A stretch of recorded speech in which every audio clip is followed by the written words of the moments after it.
संत तुकाराम महाराज अभंग गाता यामध्ये एका अभंगामध्ये म्हणतात, लाभ झाला बहुता दिशी, लाहो करा पुढे नाशी, मनुष्य देहा ऐशी उत्तम जोडी जोडीली. संत तुकाराम महाराज म्हणतात, अनेक दिवसांनी मनुष्य जन्म लाभला आहे. महाराज म्हणतात पुढे, तरी त्याचा पुरेपूर लाभ करून घ्यावा, नाहीतर अनमोल मानवी जीवनाचा नाश होईल. तुकाराम महाराज पुढे म्हणतात, परम श्रद्धेने हरीचे नाम घ्यावे, परमार्थ सुखाचे भांडार करून ठेवावे.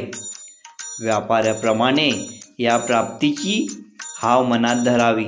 काल हातात माप घेऊन दिवस मोजत बसला आहे.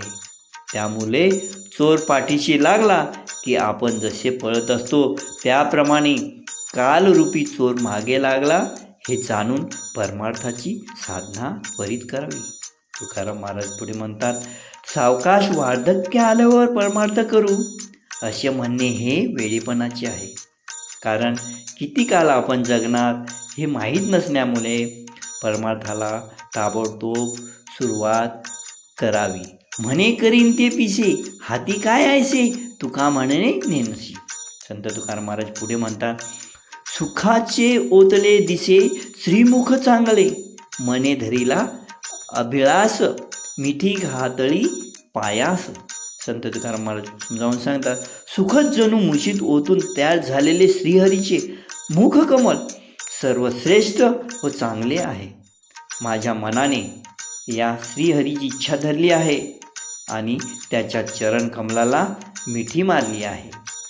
तुकाराम महाराज पुढे होता दृष्टादृष्टी, ताप गेला उठाउठी. तुकाराम महाराज म्हणतात, या श्रीहरीची दृष्टादृष्ट झाल्याबरोबर त्रिविध ताप नाहीस झाला.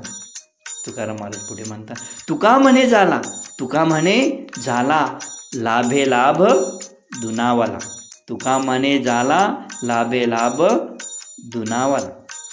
तुकाराम महाराज म्हणताय, देवाचे चरण कमल धरल्यामुळे जीवन आनंदायी बनले आणि सच्चित आनंदाशी एकरूप झाले.